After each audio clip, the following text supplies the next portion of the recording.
हम इस समय दाल मंडी में मौजूद हैं। दाल मंडी में ध्वस्तीकरण की प्रक्रिया शुरू हो गई है और 29 अक्टूबर को पहली दुकान राकेश कलर लैब जिसको ध्वस्त किया गया और अब ये ध्वस्तीकरण की प्रक्रिया आगे बढ़ रही है। हालांकि अभी तक एक ही दुकान को ध्वस्त किया गया, लेकिन उसके बाद से रजिस्ट्री कराने वालों की संख्या बढ़ी है, दबाव बढ़ा है। और इस बीच अब ये जानकारी मिल रही है कि नगर निगम की तरफ से 1 करोड़ 78 लाख का बकाया वसूलने की तैयारी चल रही है दाल मंडी से। बिजली विभाग के लोग बकाया वसूलने के लिए दाल मंडी में घूम रहे हैं और ये भी जानकारी मिली है कि वीडीए की तरफ से 8 से 10 लोगों को नोटिस दी गई है कि आपका जो निर्माण है वो नियमानुसार नहीं है, नियम के विपरीत है। तो अब नगर निगम की तरफ से भी, वीडीए की तरफ से भी, बिजली विभाग की तरफ से भी और पीडब्ल्यूडी की तरफ से तो था ही, तो 3-3, 4-4 विभाग की तरफ से लोग अब दाल मंडी के लोगों को नोटिस दे रहे हैं। तो अब तो इमरान भाई, अब ये रोड चौड़ीकरण वाला मसला तो था ही, अब बिजली विभाग भी अपना बकाया वसूल रहा है। नगर निगम की तरफ से 1 करोड़ 78 लाख रुपए का बकाया बताया गया है, गुलाबी नोटिस लग रही है और अब बिजली विभाग की तरफ से भी बकाया वसूला जा रहा है। क्या कहना चाहते हैं? देखिए, ये पूरी कार्रवाई जो हो रही है, ये एक तरह से दमन की कार्रवाई हो रही है।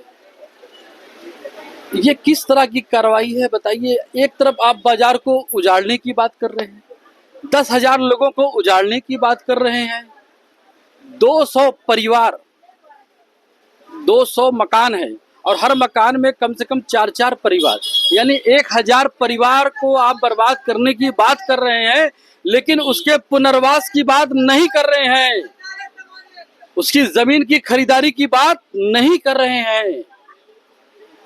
हाई कोर्ट का निर्देश है, माननीय उच्च न्यायालय का निर्देश है कि आप कहीं पर भी अधिग्रहण करेंगे तो पहले उस स्थिति का आकलन किया जाएगा, उसकी सामाजिक स्थिति का आकलन किया जाएगा, उसकी एटमॉस्फेयर कमेटी का यानी कि उसके हालात का अध्ययन किया जाएगा।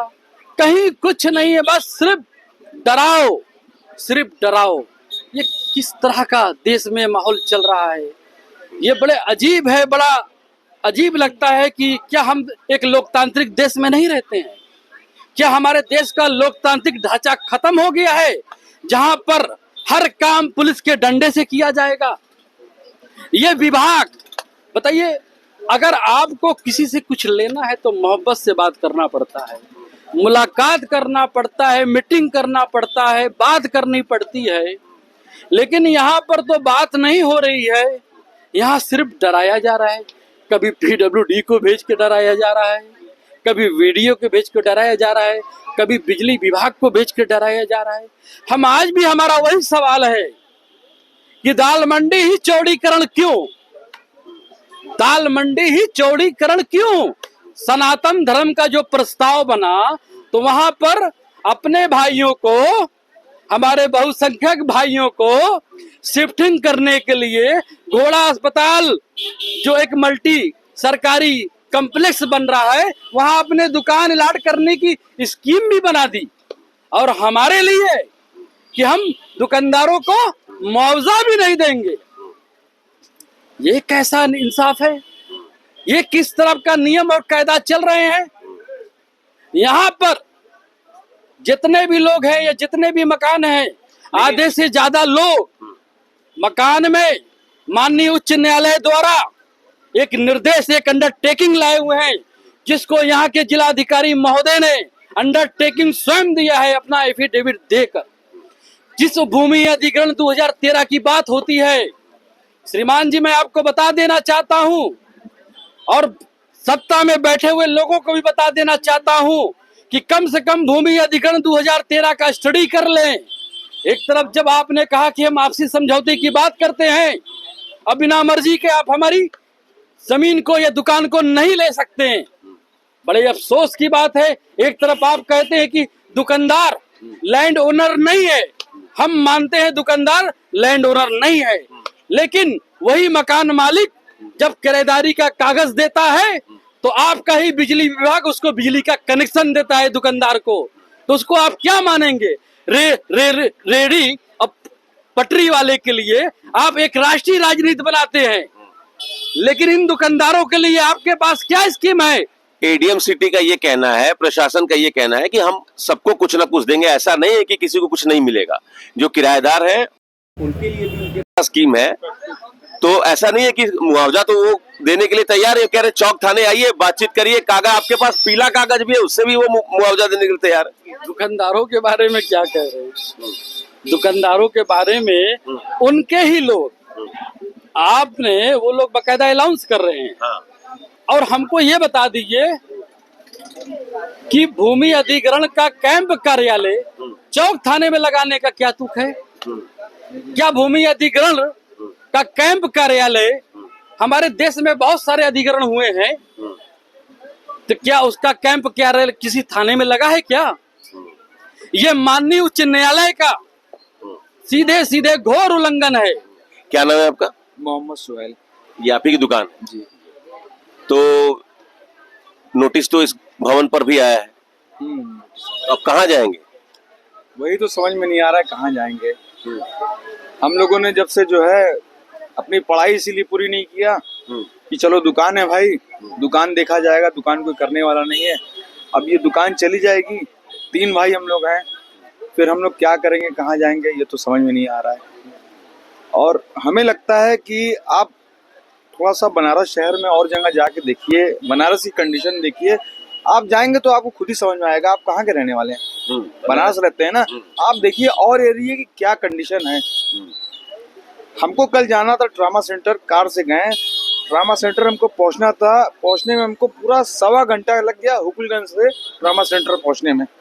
इतना सड़क पे जाम है, जहाँ जरूरत है लोगों की वहाँ आपको चौड़ीकरण करना चाहिए। यहाँ तो हमें नहीं लगता है यहाँ कोई जरूरत है।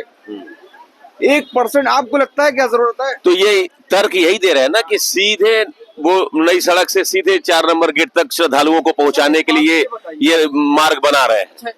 एक बात ये बताइए, सिर्फ अब यही रह गया है इस देश के अंदर, हिंदुस्तान के अंदर, बनारस के अंदर, सिर्फ हम लोग मंदिर और मस्जिद ही रह गया है, उसके अलावा कुछ बचा नहीं है। खाली इतना बताइए हमको। हम लोग के बारे में मत सोचिए, हमारे परिवार और भी लोगों के बारे में सोचिए कि वो लोग कहाँ जाएंगे, क्या करेंगे बताइए। सिर्फ मंदिर ही जाने के लिए रास्ता बनाना है आपको, और भी तो बहुत सा काम है। और कंट्री कहाँ से कहाँ जा रहे हैं लोग, कितना आगे विकास हो रहा है। जब से ये जो है, अब क्या कहें, अगर कुछ बोलेंगे तो फिर हमारे ऊपर जो है। नहीं, ये मुझे बताइए कि मान लीजिए आपके पास क्या विकल्प है, यहाँ से अगर खाली करते हैं, प्लान बी क्या है आपका? कोई विकल्प नहीं है। हम लोग देखिए जितने दुकानदार यहाँ पे हैं, इस टाइम सारे लोग मरीज हो चुके हैं। गवर्नमेंट ने जो है, प्रशासन ने इतना हम लोगों को टेंशन दे दिया है कि हम लोगों की ये नवंबर का जो महीना है, ये लगन का महीना है, हम लोगों को फुर्सत नहीं रहती थी। आज कैमरा उधर घुमाइए आप, देखिए किसी दुकान में कस्टमर है? इतना ज्यादा इन लोग परेशान कर रहे हैं। दिन भर ये लोग जो है नापी झोंका, खाली सामने वाले मकान का रोज आके नापी कर रहे हैं। क्या मतलब है?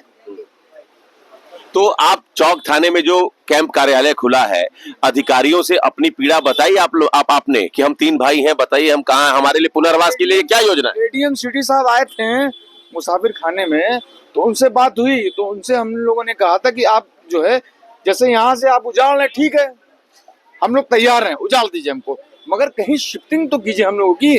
तो उन्होंने कहा, बिनिया हमने ऑप्शन दिया था, तो उन्होंने कहा बिनिया के बारे में 2 दिन बाद सोच के बताएंगे। मगर एडीएम सिटी साहब ने अभी कोई जवाब नहीं दिया इसके बारे में। फिर आपका नाम क्या? अभी मेरा नाम अता रजा है। मेरा तो सीधे सवाल ये है कि गवर्नमेंट को हो क्या गया है, अगर विकास करना है उसको, दाल मंडी से यहाँ से 4 नंबर गेट जाने में करीब 1.5 किलोमीटर है और बजट भी ज्यादा है। राजस्व विभाग पे खर्चा ज्यादा पड़ रहा है, एक 100 करोड़, मतलब 195 करोड़।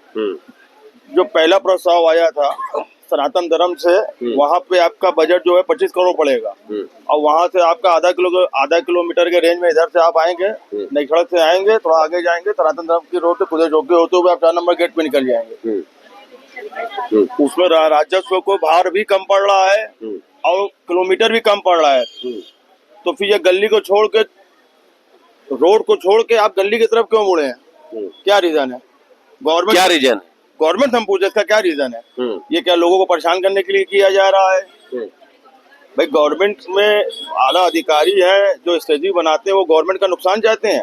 आप सीधे से बताइए कि कोई काम अगर हम 25 करोड़ में कर सकते हैं और उससे नुकसान हमारा कम है और रेंज भी कम है। यहाँ से 4 नंबर जाने में कितना 1.5 किलोमीटर लगेगा। आप यहाँ से निकलेंगे 4 नंबर गेट पे जाएंगे 600 मीटर 650 मीटर पार करेंगे, फिर आप पहुंचेंगे यहाँ से कुछ चौकी से। जैसे ही आप मुड़ेंगे आधा किलोमीटर के बाद जो है 4 नंबर गेट आ रहा है। तो ये इसी रूट को क्यों आप चौड़ा कर रहे हैं ना? इस रूट को क्यों आप चौड़ा कर रहे हैं? आप क्या नाम है आपका? नाम तो बताइए। बताइए नाम क्या है? दिल में बहुत दर्द है, नाम मत पूछिए, हाँ। समझे? तो दर्द है तो दर्द की दवा भी होगी, नाम तो बताइए। देखिए, एक दर्द की दवा हमने ले लिया है। हाँ। और वही अब हम अपने मुंह से कहेंगे।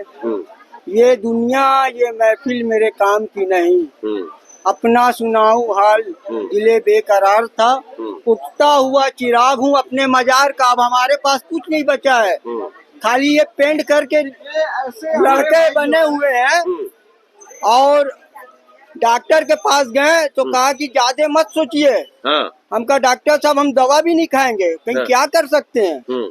हम कहा ठीक है, हम एक दवा हमारे पास है, हम नाच पढ़ लेंगे और जो हमारी एक गाना है बहुत हमारे दिल के करीब है, वो गाना गा के वही समझ लेंगे दवा पी रहे हैं। बस इसी पे चल रहे, इसके आगे भाई हम कुछ नहीं कर सकते। हमारे भाई इस तरह के थे नहीं। हाँ। ये बहुत अच्छे थे। अगर इनका आप पुराना वीडियो देखिएगा, ये बहुत अच्छी बातचीत करते थे। बहुत टेंशन में है आप? हाँ? भाई टेंशन में तो रहेगा ही आदमी।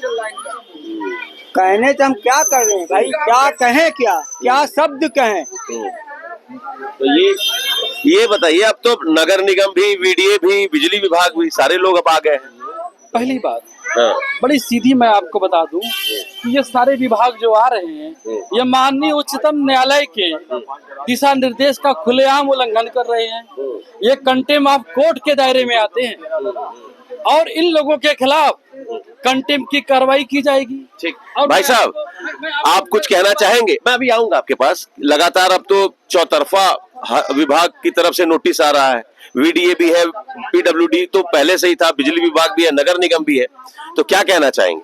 क्या कहना चाहेंगे? अब ये खाली परेशान करने की एक जो है साजिश है। हम तो चाह रहे हैं, जैसे अभी इन्होंने बताया कि हम लोग को कहीं भी शिफ्टिंग कर दें, फिर हम लोग खुद खड़े होकर तोड़वाएंगे। हम लोग को कहीं जगह दे दिया जाए। जैसे इन्होंने बताया कि एडीएम सिटी जी ने हम लोग को बताया था बिजली विभाग का प्रस्ताव, तो उन्होंने कहा समय लगेगा, अभी बताएंगे समझेंगे। अगर वो ऐसा करते तो हम लोग को कोई आपत्ति नहीं, हम लोग को कहीं शिफ्टिंग कर दें, हम लोग अपने आप खड़े को तोड़वा देंगे। तो प्रशासन के लोग एडीएम सिटी कह तो रहे हैं कि हमारे पास प्लान भी है, हम कोई वैकल्पिक व्यवस्था के लिए लगे हुए हैं, तो भरोसा है ना प्रशासन पे? अब प्रशासन पे क्या, जो अगर उन लोग का कहना है, अगर वो लोग हम लोग के हिसाब से चल ही नहीं रहे, कुछ कह रहे हैं, फिर उसके बाद कुछ चेंजिंग आ जा रही है। क्यों भैया, क्या कहेंगे आप? हम तो ये कहेंगे कि आप 4 नंबर गेट के लिए ये वीआईपी रोड क्यों बना रहे हैं? ये गरीबों की मंडी है, ये गरीबों आते हैं यहाँ से, दूर दूर से आते हैं लेने के लिए, यहाँ सस्ता सामान मिलेगा। आप क्यों वीआईपी के लिए बना रहे हैं? गरीबों को उजाड़ खाली गरीबों को हैं? इसको भी सोचना चाहिए ना। यहाँ गरीब आता है वो भी ले जाता है, बड़ा आता है वो भी ले जाता है, और आप लोग खाली 4 नंबर। अरे इसको 4 नंबर क्या जरूरत थी इसकी? ये आज की तो मार्केट है नहीं, ये भी बनवाया, ये एक जमाने की थी। सब देखना चाहिए ना आप लोग को। क्यों भैया, आप भी इसी में मार्केट में काम करते हैं? क्या नाम है आपका? मोहम्मद सुहैल। तो फिर जो ये चल रहा सब कुछ चौड़ीकरण की प्रक्रिया, तो क्या कहना चाहते हैं? कहना क्या चाहते हैं, बहुत बुरा हो रहा है जो हो रहा है दुकानों से। हम लोग की दुकानें उजड़ रही हैं, और क्या है, डर है हम लोगों को, कोई काम धंधा नहीं रहेगा हम लोगों का। मेन इसका कोई रीजन ही नहीं था यहाँ का चौड़ीकरण का। मेन तो आपका जाम देखेंगे, मैदागिन, लौरा वीर, ये सब मेन जाम होता है। चौक है, कोदलिया है, इसका कोई रीजन नहीं था। ना हो तो बहुत बेहतर है, इसी का मैं तो खा दी है। एक आखिरी कमेंट सर आपसे ले ले रहे हैं कि पहली दुकान ध्वस्त कर दी गई, राकेश कलर लैब, है ना? पहली बात तो सुन लीजिए, हाँ। जो राकेश कलर की दुकान है वो दाल मंडी नहीं है, हाँ। वो चौक है। हाँ। लेकिन प्रोजेक्ट का हिस्सा है। अगर आप गुदेलिया पर तोड़ दें तो क्या उसको भी प्रोजेक्ट है? अब लौरा भी तोड़ेंगे ना, तो आप कहेंगे दाल मंडी प्रोजेक्ट का हिस्सा है, तो ये तो बात नहीं चलेगी। देखिए, हकीकत है। हाँ।